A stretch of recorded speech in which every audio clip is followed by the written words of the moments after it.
Long live, EPPL, long live, Pramod Bora Zinda. खुलुमबाय रायजोफोर फेथांखि blog चेनेलाव नोंथांमोननि थाखाय आरोबाव मोननैसो पलिटिक्स भिडिअखौहाय लानानै फैबावनाय जाबाय।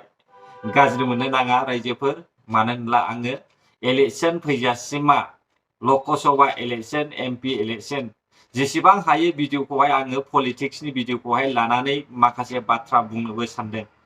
स' जोङो नुनो मोनदों रायजोफोर बिपिएफनि गोबां खहा। दा जोङो नुनाय बायदिब्ला हाग्रा बिफाननि मन्त्रि रन्जित बसुमतारीनि सिगाङावहाय बिथांनि न'आवनो थांनानैहाय माखासे बिपिएफ पार्टिनि बिजाथिफ्रा इउपिपिएलआवहाय जइन जाहैदों होननानैहाय जों मिथिनो मोनदों। आरो फारसेथिं रन्जित बसुमतारी सारा बेखौबो बुंदों जे बारग' बिपिएफनि दैदेनगिरि खाम्फा बरगयारी सारा जेब्लानाखि एमपि इलेक्शनावहाय जेनगोन अब्ला इउपिपिएलआव हाबगोन होननानै। जानो हागौ आंनि साननायाबो जाफुंगोन खोमा। आं आसा दङ, मानो होनब्ला आं सानगासिनो दङ हाग्रामा महिलारिजों थाफानाय जेसेबांनाखि दैदेनगिरिफोर दङ, खाम्फा बरगयारी सारखौनो बुं, देरहासात बसुमतारीमोन बायदिखौनो बुं, रबिराम नार्जारी सारखौनो बुं, आरो कास्टम बसुमतारीमोन बायदिखौनो बुं। जानो हागौ कास्टम बसुमतारी आरो देरहासात बसुमतारीमोन बायदिया इउपिपिएलआव हाबनाय नङा।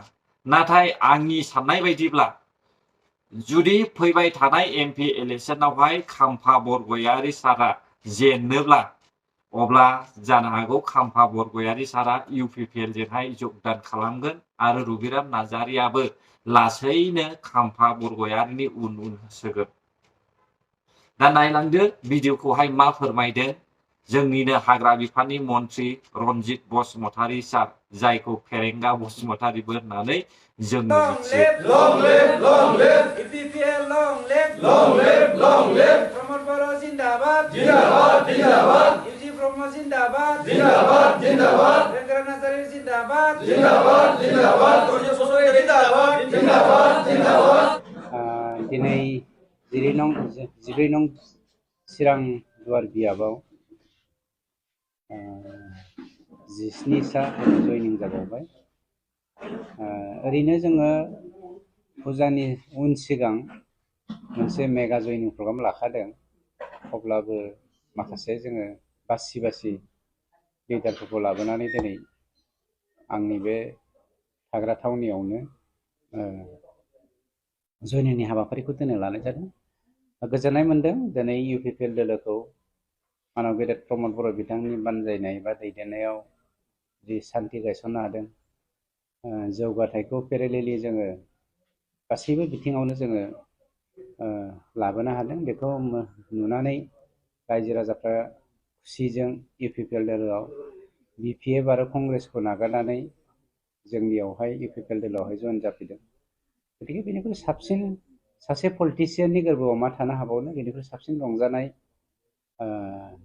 जोंनि माव बिथांखिफ्रानो पलिटिक्सजों गासिबो सोमोन्दो दं हिसाबै सासे पलिटिसियान हिसाबै गोजोननाय मोन्दों।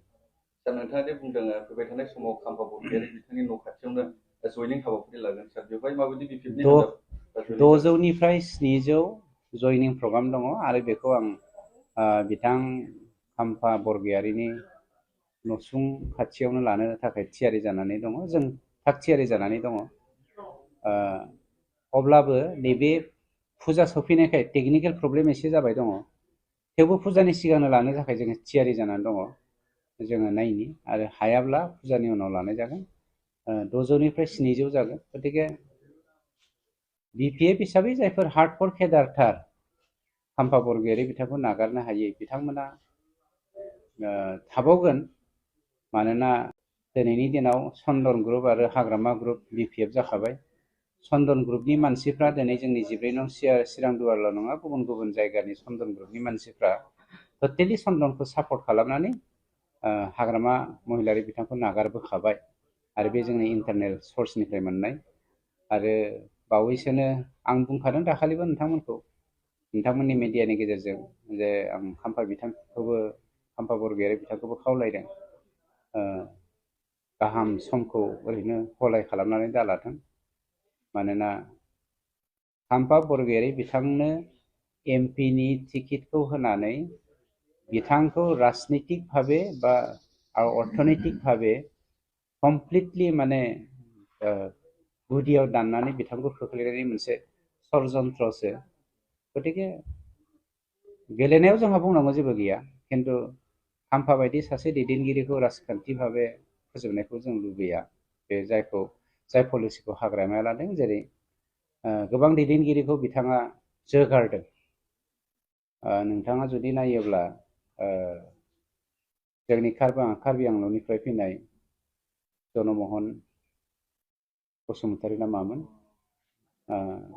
बिथांखौ जेरै बिथाङा जोगारदों, जाय बिएलटिखौ जनमोहन बायदिया मोनसे समाव रोहो रोहो खालामदोंमोन, बिपिएफखौ रोहो रोहो खालामदोंमोन, बेफोरबायदिखौ मैया खैफोदनि टाइमाव जोगारनानै बिथांखौ माने बेकबनखौ सिफायनानै दोनदों। हाग्रामाखौ चन्दन ब्रह्म बिथांखौ सिफायना दोनदों।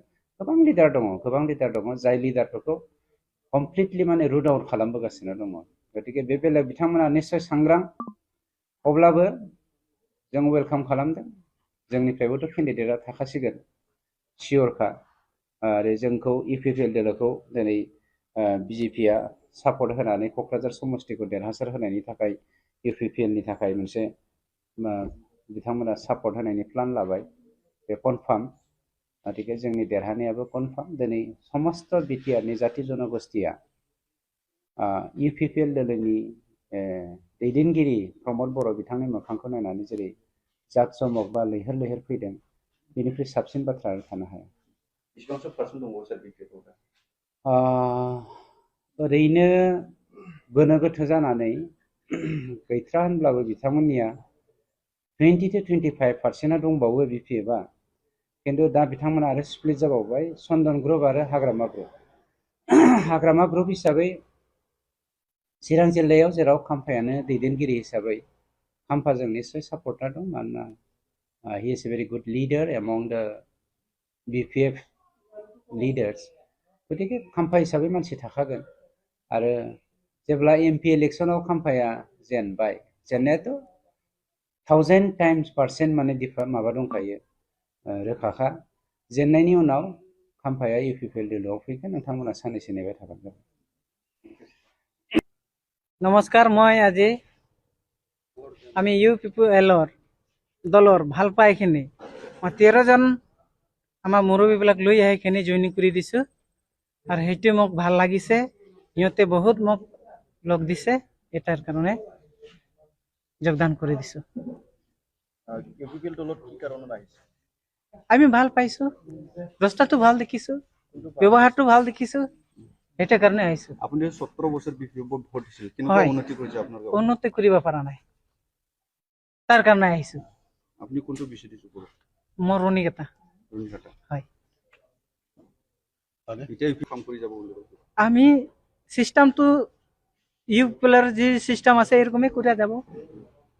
বিপিএফএল আছিল, আজি ইউপিপিএলত আহিছোঁ। আমাক ইউপিপিএলত যোগদান কৰিম। বিপিএফ দল আপোনাৰ গাঁৱত কেনেকুৱা উন্নতি কৰিছে? কৰা নাই ছাৰ। ইমান দূৰৰ পৰা আমি ভোট দি আছোঁ, কিন্তু আমাৰ অৱস্থা নাই। তো ইউপিপিএল দলৰ পৰা অলপ সুবিধান পাইছে, মোক কিবা কৰি আছে। তাৰ কাৰণে আশা কৰিছোঁ আমি ইউপিপিএল দলে আমি যোগদান কৰিম। এই ভালে কৰি চলি আহি আছে বৰ্তমান। दा बेफोर भिडिअखौ नायोब्ला आंनि साननाय मथेब्ला लासैनो हाग्रामा महिलारिखौहाय हाग्रामा महिलारिनि लेफ्ट राइट मावग्रा दैदेनगिरि एमपि एमएलए एमसिएलए साफ्रोमबो गुगालांजोबसिगोन नामा होननानैहाय आं सानदों रायजोफोर। मानोना हाग्रामा महिलारिया गावनिफ्राय बारग'बानो गावनिनो थोरसि गंसेयाव जाग्रा मानसिखौनो सिनायनो रोङा। बेनिखायनो मान होनो रोङिनि थाखाय माखासे एमसिएलए एमएलएफ्रा हाग्रामा महिलारिनिफ्राय गुगालांनायखौहाय जोङो नुनो मोनदों। जायखौ बिथाङा चन्दन ब्रह्मखौबो सिनाया होननानै बुंनायनि खेत्रआवनो गोबांथार रायजो राजाफ्रा जानो हागौ आसरित मोनदों। स' रायजोफोर जिखि जादोला इलेक्सना फैथोंसै, इलेक्सनाव नुनोसै सोर देरहायो सोर जेनो। भिडिअखौ बेयावनो फोजोबनाय जाबाय। गोजोन्थों बर' हारि, जै जाथों जै बर' हारि।